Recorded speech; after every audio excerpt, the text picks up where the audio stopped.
A warm welcome once again. Let's just bring you up to speed now on developments out of Ukraine. One advisor with the Ukrainian Defense Ministry says the weapons needed from the West are not arriving quickly enough.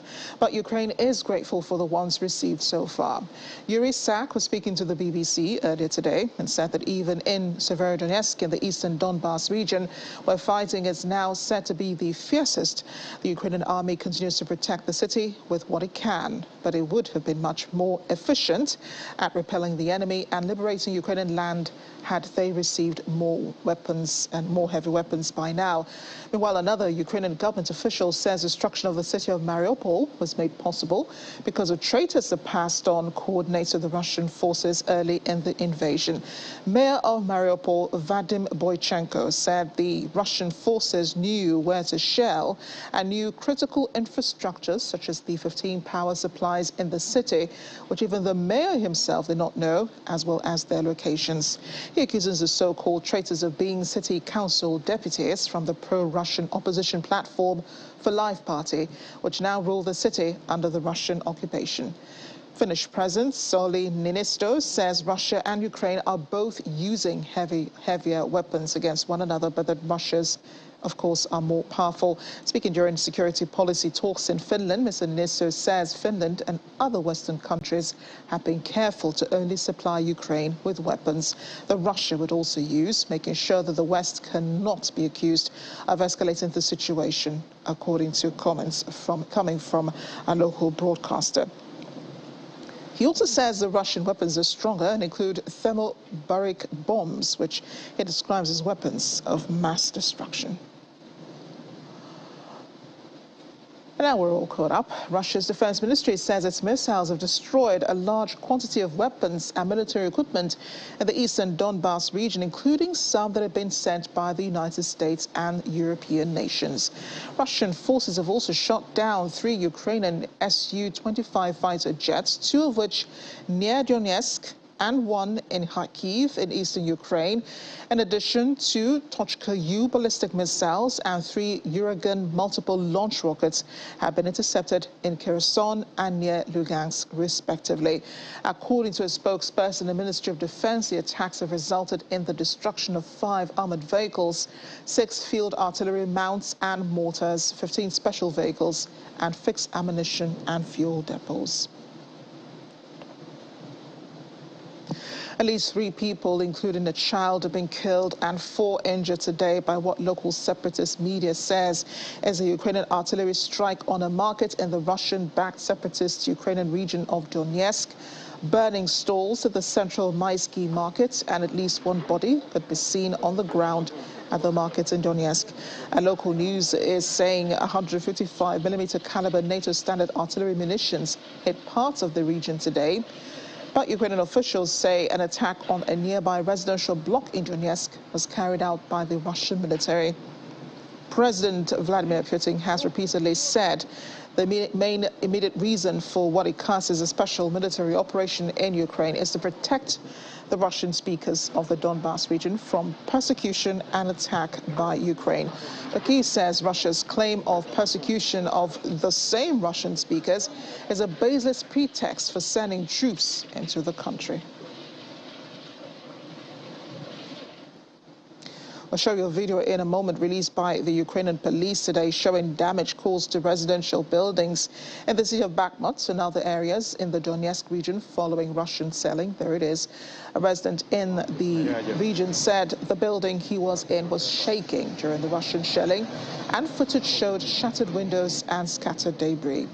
A crater left by 1 shell in a road in Bakhmut was depicted in the images posted by the National Police of Ukraine. An unnamed officer said the police were documenting the consequences of the enemy's aggression. Local media say at least 3 people, including a child, were killed, 4 injured earlier today by Ukrainian artillery at the markets in the region of Donetsk. We mentioned that earlier today. Такое ощущение, как будто как резина выпухла в этот момент. Все зашевелилось. NATO Secretary General Jens Stoltenberg has hailed Sweden for taking important steps to meet Turkey's demands for approving Stockholm's NATO membership application. Sweden and Finland applied to join the alliance last month in response to Russia's invasion of Ukraine. Their applications have faced unexpected opposition from none other than Turkey, which has been angered by what it deems to be Sweden's support for Kurdish militants and a previous decision to withdraw arms export licenses to Turkey. Swedish Prime Minister Magdalena Andersson says her country has changed its terrorism laws and is in the process of further tightening. As you know, Turkey has raised concern in relations to Sweden's and Finland's applications, and we are taking them very seriously and have engaged in a dialogue together with Finland in order to find a way forward with Turkey. I welcome that Sweden has already started to change its counter-terrorism legislation and that Sweden will ensure that the legal framework for arms export will reflect their future status as a NATO member with new commitments to allies. These are two important steps to address concerns Turkey has raised. The aim is to solve those issues as soon as possible, to be able to welcome Finland and Sweden as full members as soon as possible. Therefore, we are working hard and actively on these issues in close consultation with Stockholm, with Helsinki, and of course our NATO ally Turkey. And in that context, those signals from Sweden are important on terrorism and arms exports. We have a much stricter regulation when it comes to financing of terrorism, and we'll also the 1st of July have even stronger legislation when it comes to the fight against terrorism. So here there are no questions about how strongly Sweden sees on terrorism, and that we are willing to contribute to the fight against terrorism. If Sweden was attacked, then I deem it as unthinkable that NATO allies would not react. And that is a message that we have conveyed, the NATO allies have conveyed in a very clear way to any potential adversary. So seen from a security perspective, Sweden is in a better place now than before they applied. Then, of course, the aim is to, of course, take the next step, full membership, as soon as possible. But then we need to address the concerns expressed by Turkey. Thank you very much. The VOA's Anna Chernikova joins us now. She's in Kyiv. Anna, do describe for us, as much as you know and as much as you can, the battle going on in Severodonetsk. Good evening. Situation in Severodonetsk remains very tough, remains very difficult. During the weekend, so we don't really get, an update information every hour because it just, situation is just changing too quickly. But over the weekend, we got understanding that apparently Ukrainian forces were a little bit closer to the city center, and today the main news is that Russian forces managed to push them back from the city center. So basically Ukrainian forces remain at the industrial area. This is what we know for the moment. We also know that the fightings are happening in the streets, and the Ukrainian forces are quite successful in the street fights. However, this war is very much, most of it part is artillery war, and of course Russian forces have more equipment, let's say much more equipment than Ukrainian forces at the moment. This is at least what we hear from there and what we know so far. But still, apparently Ukrainian forces have enough, difficult to say, but tough enough to, remain at certain point. But we see that it's really, really difficult, and this is basically the main also point of President Zelensky when he is asking for more equipment faster, or at least when he is asking partners not to slow down, because we all understand that Ukrainian forces would need more very soon. But Severodonetsk battle, it's a battle for every building. So it's not even about street by street, it's about building by building. And sometimes the fight for one building could last for a couple of days. So it's all the Russian forces. I mean, most of the Russian forces and probably the best of the best possible are located there at the moment. Similarly to Ukrainian forces, because also this men who are now there in Severodonetsk and in Donbas region in general are the most experienced, are the most trained, because these people are in such kind of battle since 2014. Yeah, and I just wanted to point out, when you say the Russian forces have more equipment, that's, well, just a little bit of what the Finnish president mentioned earlier, that both sides do have weapons, but the Russians seem to have more, and they seem to be more advanced than the Ukrainians. About those weapons, though, the President Zelensky is requesting, he wants something more in the region of the Iron Dome in Israel, but no Ukrainian authorities, do Ukrainian authorities think that more weapons really is the answer? Because Russian forces are targeting, where the weapons have been stored, the depots. Earlier, the Russian government said it had destroyed some of those weapons that had been donated by the West. There is no confirmation about any weapons that were, provided by the West, destroyed, because, to be honest, I don't really think that these weapons are stored. As far as we know, these weapons go directly to the front line, because it's no time to store these weapons. These weapons are needed now already, even yesterday. So it looks like, of course, Russian government would try to create this nice picture and encouraging picture for their people, probably to show that, well, look, West is helping out, but we're destroying their help. But if we look from the Ukrainian point of view and from here, from the inside, I think that if such kind of weapon is destroyed, everyone would know this already here. And as I already said, it doesn't really look like this weapon is really stored for too long, because most of the equipment is going directly to the front line, and we have not only one front line. There are south, east, and north, because north is still also under the Russian attack. The north of Ukraine, even these territories have been liberated quite months ago. So I cannot confirm anything about that any of the West equipment been destroyed, but we know that a lot of West equipment is really already at the battlefield and they're working. But of course, Ukrainians need more, and we all understand that there are two parallel ways Ukraine is receiving this weapon. So we have Lend-Lease. Lend-Lease is taking, it just started to work, and we know that some equipment is already, Ukrainians are already training with this equipment, so this is working. But we should not forget that in parallel, there is also another help from international partners from different countries, and this help was was already in action from day one of this war.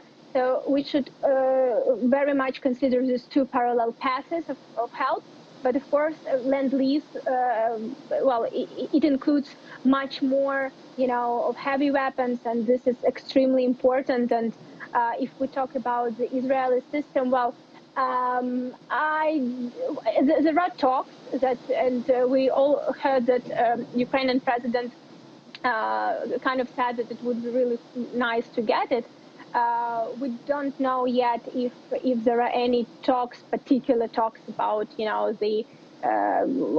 about getting the system, because I think that this would get to the public eye only when it would be confirmed. So for the moment, there are no talks about that. I mean, that it's really coming. But of course, this kind of systems, so defensive systems, especially from artillery and rockets, missiles, this is very important for Ukraine, and also long range is important, to change the situation. But we all understand that probably, Western help would not exceed so would make sure that it doesn't exceed, that Ukrainian army doesn't exceed the amount of equipment than Russian side has. Yeah, and I think that is important to the Russian government. There have been complaints before Ukraine's weapons and the amount of weapons coming into Ukraine are being unfair in this war, according to the Russian government. I mentioned earlier the mayor of Mariupol blaming some officials for snitching on the government to Russian forces, which is how, well, he says that's how the city is under Russian control at the moment. What do you know about this? Well, unfortunately, there are a lot of cases like this, not only in Mariupol, but also in Kherson. We know about these cases, also in Kharkiv region, in Donetsk region. So there are people from a certain party mostly. So there is a party which is now banned in Ukraine because this party, so it was proven by the court that the members of this party, a lot of them were kind of, working for Russian side. But unfortunately, yes, this is what happened from the very beginning, and a lot of things could have been, avoided if these people would not help Russian forces to, to proceed with their actions and with the attacks. We know that there are a lot of questions about Kherson and Kherson region, and also Mariupol, and unfortunately, we hear about this in almost every region, that there are people who are trying to help the enemy. So this unfortunately is happening, and Ukrainian intelligence is working hard on that. We know that today one person was also arrested by the Ukrainian special forces, also accused of helping the Russians. Anna, thank you so much, for your reporting all this time and even today. Thank you for joining us, and do stay safe. Thank you. Welcome back. Police in Brazil have denied reports they have found the bodies of a missing journalist and an indigenous expert in the Amazon. The media had reported earlier today that bodies were found in the search for Dom Philip and Bruno Pereira. Police say so far they have only discovered personal items belonging to the pair, as well as biological material still being examined. Meanwhile, 1 week after the pair disappeared in the Amazon, family and friends gathered on Sunday in Rio de Janeiro's Copacabana beach to demand more action by authorities to find them. There are growing fears that British journalist Dom Phillips and Brazilian researcher Pereira may have met with grave danger, as authorities reveal they found what appears to be human remains near the region where they both went missing. Holding posters of Philip and Pereira, supporters gathered in Copacabana demanding authorities intensify their search and asking burning questions, which is, where are they? Organized by Philip's relatives and friends, it was an emotional gathering. As you can imagine, Dom is married to a Brazilian and has lived in Brazil for more than 15 years. Phillips, on the other hand, who was working on a book in the Amazon, disappeared on June 5th in the Javari Valley in the state of Amazonas. He was traveling with Pereira, a local indigenous expert. They had reportedly received death threats only days before. Well, to the United States now. All weekend long, Americans joined in a protest calling on the government to take action towards common sense on gun reform. As of June 5th, the Gun Violence Archive has tabulated 246 mass shootings in the U.S. in 2022, claiming the lives of more than 18,800 people alone. Angry and frustrated after the mass shootings in Uvalde, Texas, and Buffalo, New York, Americans rallied in more than 400 cities across all 50 states. Many participants said that political inaction in Washington, D.C. against the scourge of gun violence is unacceptable. I'm here because I want more common sense legislation around guns. Our kids are dying in schools, and I used to be a teacher, and we need universal background checks, we need red flag laws, and we need to keep guns out of the hands of dangerous people. And I do hope that our lawmakers in Washington hear us. Yeah, it's a huge problem. I mean, just in the past few weeks, we've seen several mass shootings. We saw the shooting at this school in Uvalde, Texas. We saw the shooting in Buffalo, and it's a huge problem everywhere. I think some of it is racially motivated, and some of it, or school shootings, it's just unacceptable. We really need to come together and march for our lives. I mean, there's always a chance of, everyone's in fear now. My cousin was killed by gun violence this year, just going on 2 months, and I'm here because this keeps happening over and over. Innocent people keep getting killed, and we need to pass legislation. I'm from South Carolina, so I traveled a long way to be here, and I just believe that we need to have some type of legislation in place, and that our people in Capitol Hill, they need to listen to us and finally do something about this. President Joe Biden, who's thrown his weight behind the protests, said not a word on Sunday as he stepped out of church, having observed Mass. Thankfully, over the same weekend, in a potential breakthrough towards the first significant new U.S. gun law in decades, a bipartisan group of senators on Sunday announced an agreement on a framework for a firearms safety bill with enough Republican support to advance in the narrowly divided Senate. The plan, lauded by President Joe Biden, includes support for state red flag laws, keeping firearms from potentially dangerous people, tougher criminal background checks for gun buyers under age 21, and a crackdown on straw purchases by people buying weapons for others who could not pass a background check. Crafted in the aftermath of last month's massacres at an elementary school in Uvalde, Texas, and a supermarket in Buffalo, New York, the framework is far less ambitious than proposals offered by Mr. Biden and other Democrats for banning semi-automatic assault-style rifles and high-capacity magazines, or at least raising the minimum age to buy those weapons from 18 to 21. So advocates on both sides of the gun control debate were quick to comment after the bipartisan group of senators announced their agreement on a framework for firearms safety bill with enough Republican support to advance in the narrowly divided Senate. Gun control activist Christian Hain of Brady says a potential breakthrough towards the first significant new U.S. gun law in decades shows we can pass bipartisan gun laws in this country and the sky won't fall. His words. His comments were to a stark contrast to those of Tom Jones, who heads the Conservative American Accountability Foundation, and said that the Senate's bill is, quote, going in the wrong direction. We have not seen the likes of a framework like what we see in this package for the last 30 years. And I think, you know, it's significant not only because of how this can have a real impact in lives, but to me it feels like a moment in time and a sign of things to come, right? This is sort of testing ground that we can pass bipartisan gun laws and the sky won't fall. And for all of those reasons, I think that this agreement is really important. What we are seeing in this moment is the continuation of a lot of really critical work that's been taking place the last decade. And just like any social change that occurs in this country, it takes time. You know, our legislative process is designed as such. But what we have also seen is a sustained effort to make sure that the American people can be heard. Americans continue to show up, and what we see in this moment is Republicans really hearing from their constituents as well and feeling compelled that they have got to do something, because we can't wait another 10 years of inaction to continue to see day in and day out the horrific levels of gun violence we see. Joining me now is U.S. and International Affairs analyst Calvin Dark. He's in Washington. Calvin, great to see you. The issue of gun control has been a major topic in the United States. So let me start by asking you your thoughts on the bipartisan agreement.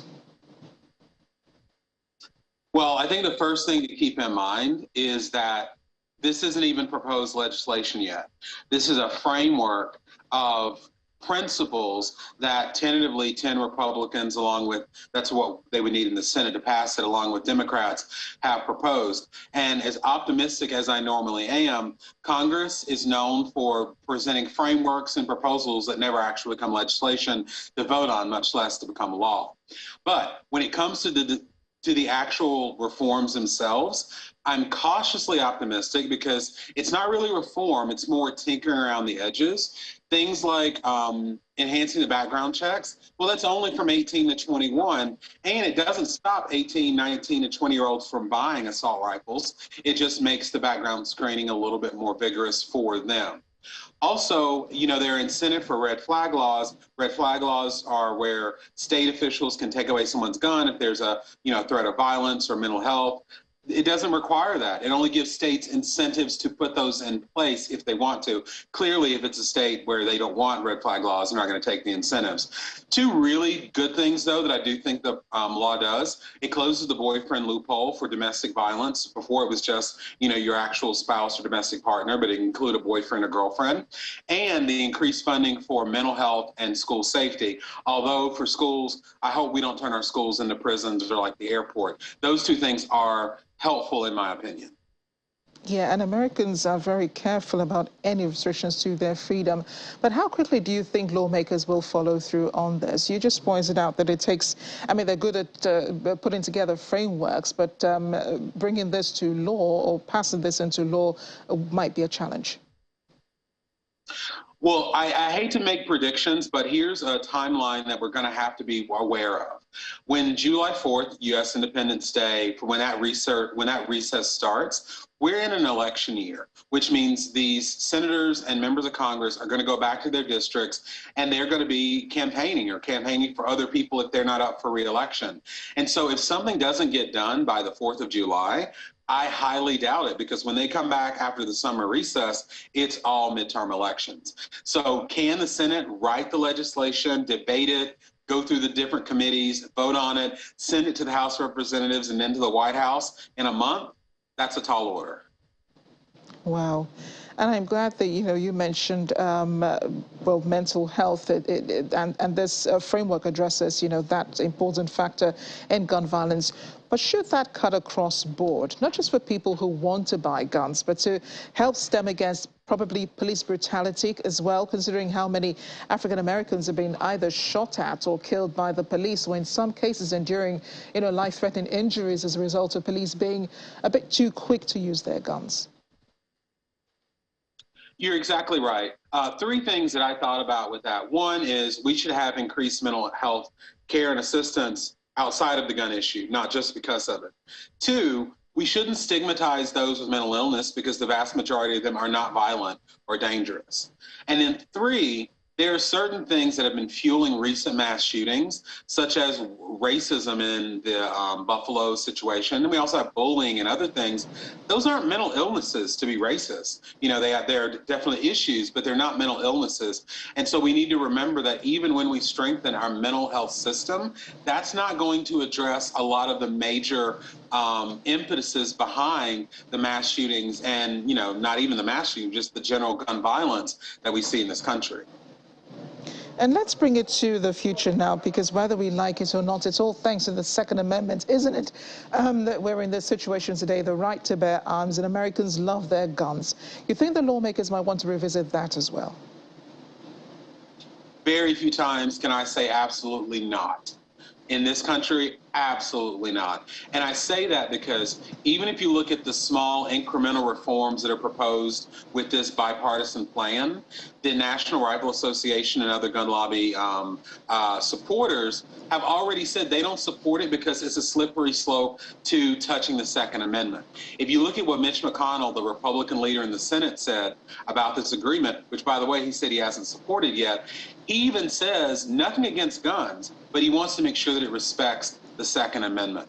Unfortunately, that's an area in the United States where you can't even raise that in political discourse, which I think is unfortunate, but not something to happen in the near future. I guess we'll have to wait and see, Calvin.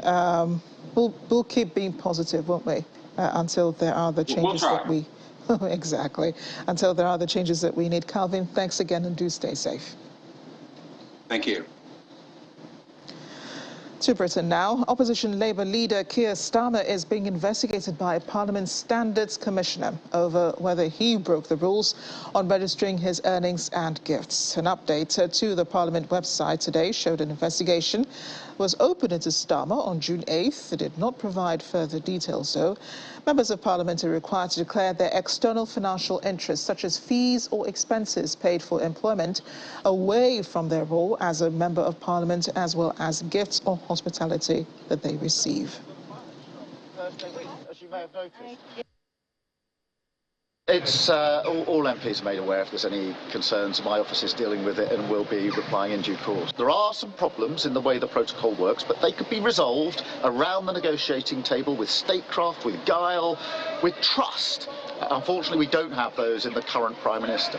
They won't be resolved by legislation that breaches international law and that, frankly, will impede the negotiations that, in the end, will be needed to settle this. So the government is going down the wrong track here, and I feel that very strongly, having spent time last week in Ireland and in Northern Ireland. Nobody wants to see people making that dangerous journey across the Channel, and we all want to come down very heavily on the criminal gangs that are behind this. That will only be done with grown-up politics, engaging with the French authorities and running those operations upstream to stop these gangs. It won't be done by this plan that is not thought through, will cost a fortune, and is yet more evidence of a government that's in chaos and, you know, is frankly out of ideas.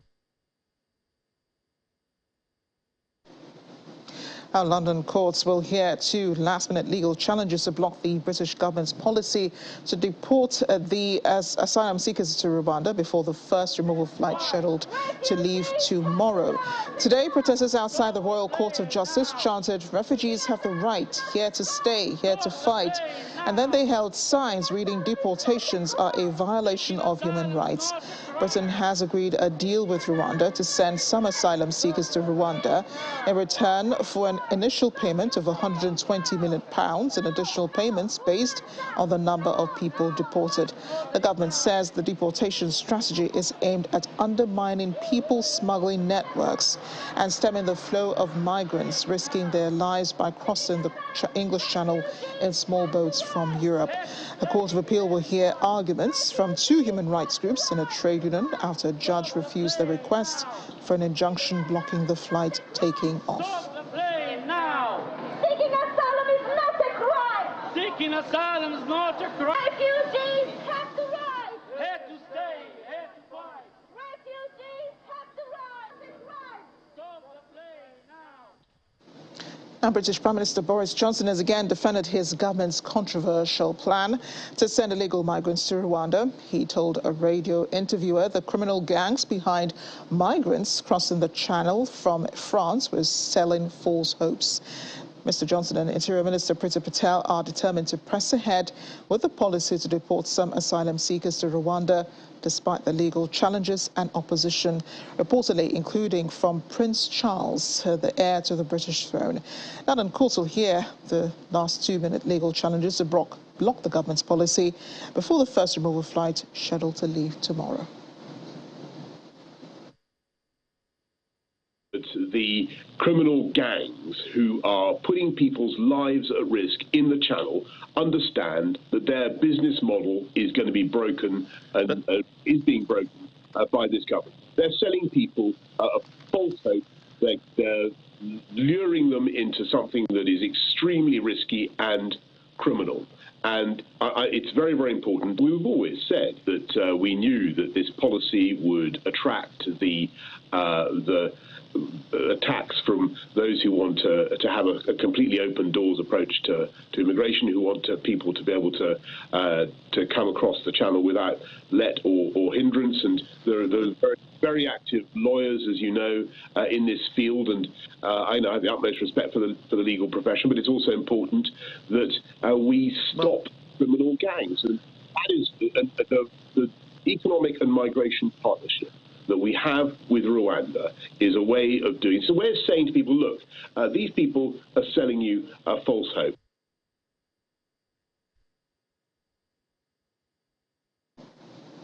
We'll be discussing with an expert a bit later concerning this. In the meantime, British Prime Minister again, Boris Johnson, is insisting that a plan to effectively override parts of the Brexit deal with Brussels is not a big deal, as he warns the move will deeply damage relations between the European Union and Ireland. The bill to amend the Northern Ireland Protocol unilaterally will be introduced in Parliament amid controversy over whether the legislation will break international law. Britain has been threatening for months to rip up the Northern Ireland Protocol, an agreement for the British-run region struck by Mr. Johnson's government in order to secure a Brexit divorce and wider trade deal between Brussels and London. During his visit to a farm in Cornwall, southwest England, Mr. Johnson also addressed Britain's deal to send some asylum seekers to Rwanda in return for an initial payment of £120 million and further sums based on the number of people deported.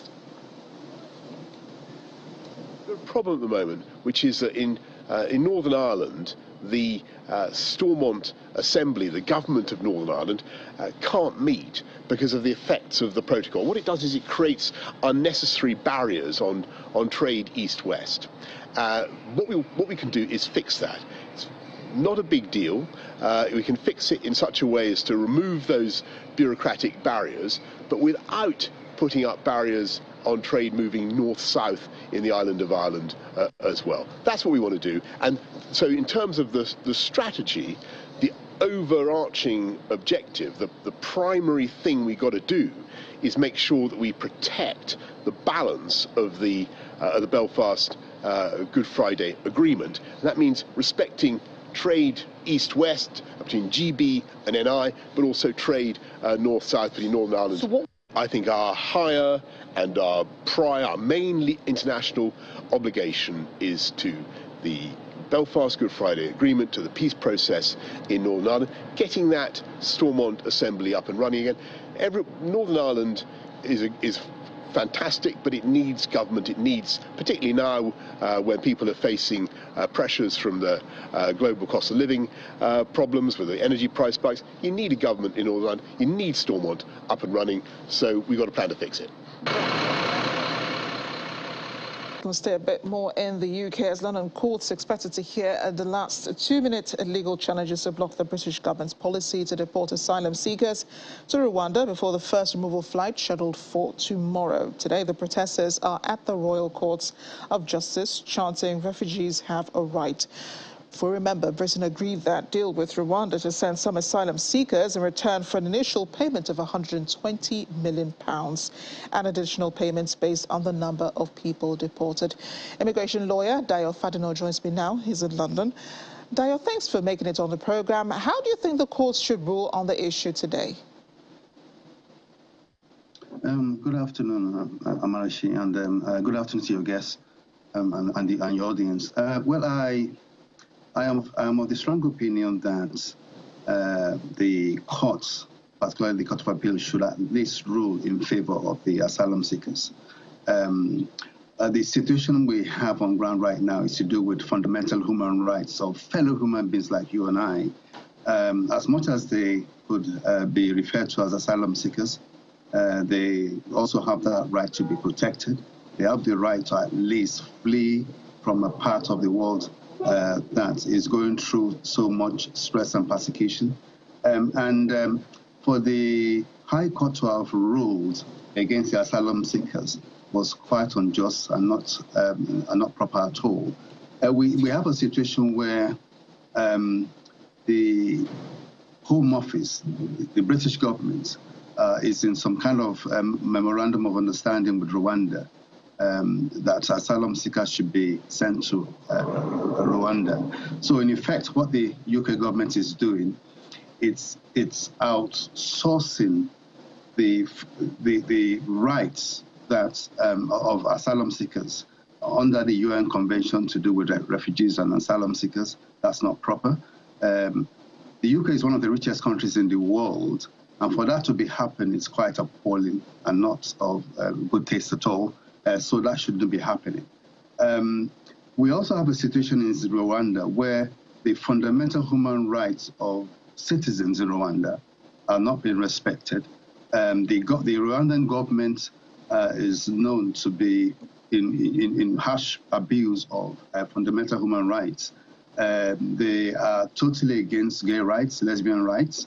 So how do we actually understand the situation where, take for instance, if someone is gay or lesbian, and that person is now sent to, that person is an asylum seeker and then sent to Rwanda, I could just imagine what kind of rights and what kind of protection that kind of person will have. So it's not proper at all. Prince Charles was caught on record to have stated very clearly that the policy is so appalling and it shouldn't be happening at all. So indeed, the court should rule, very, very clearly that the action of the Home Office, the government, is irrational, illegal, and it should not be happening at all.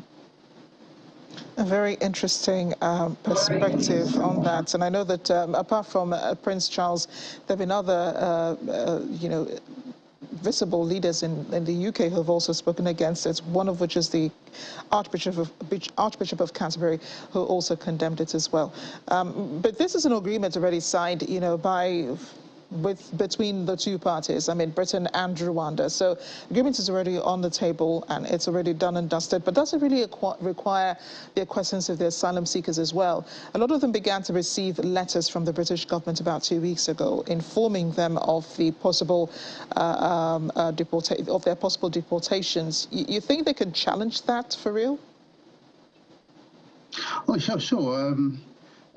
You see, the UK is a signatory to the UN Convention, concerning asylum seekers and refugees. They are part of that very particular group of countries, particularly civilized countries, who are indeed signatories to this very particular convention. And yes, it could be challenged by the asylum seekers.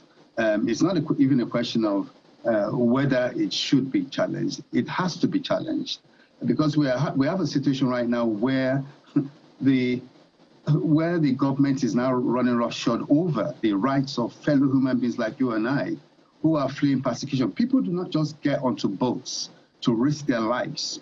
If indeed the situation in the country where they're coming from is not worse than actually taking chances of risking their lives in this boat crossing the channel.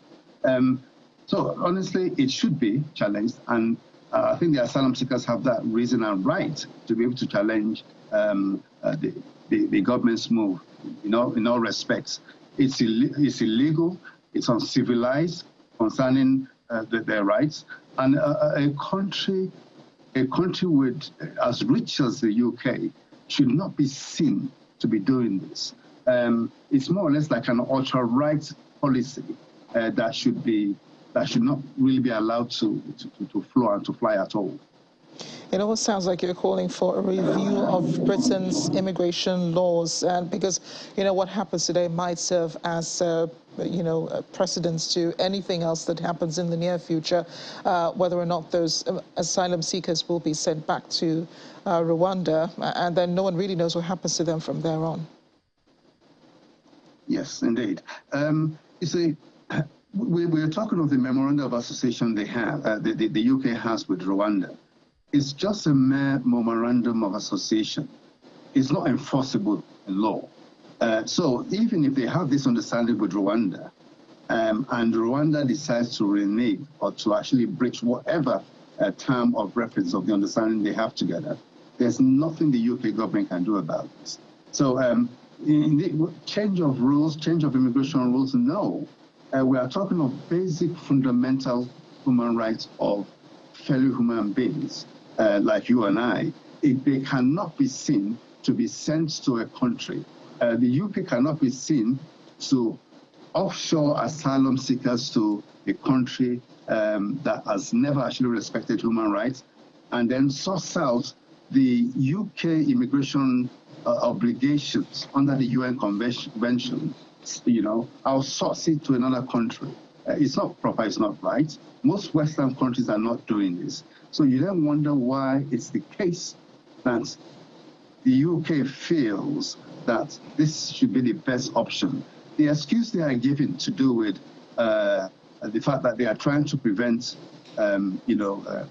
people smugglers from bringing people into the UK. Hence the reason why they have to embark on this draconian policy. That's just an excuse. Not every asylum seeker is jumping onto a boat and crossing the channel. There are some genuine asylum seekers that would come into the country and seek asylum, not by coming through the channels. So this is not proper, it's not right, and it shouldn't be allowed at all.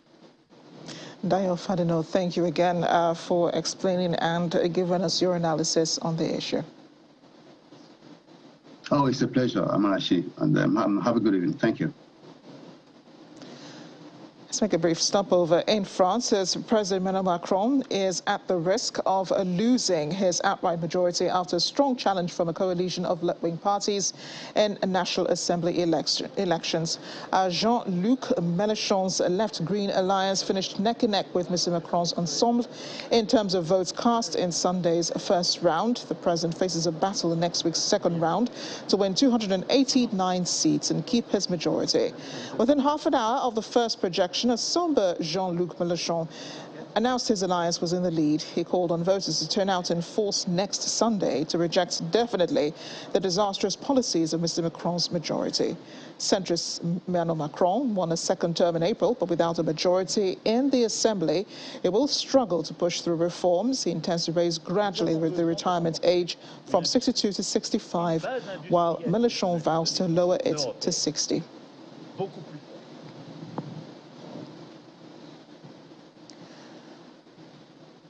A United Nations Human Rights Chief, Michelle Bachelet, has indicated she will not seek a second term.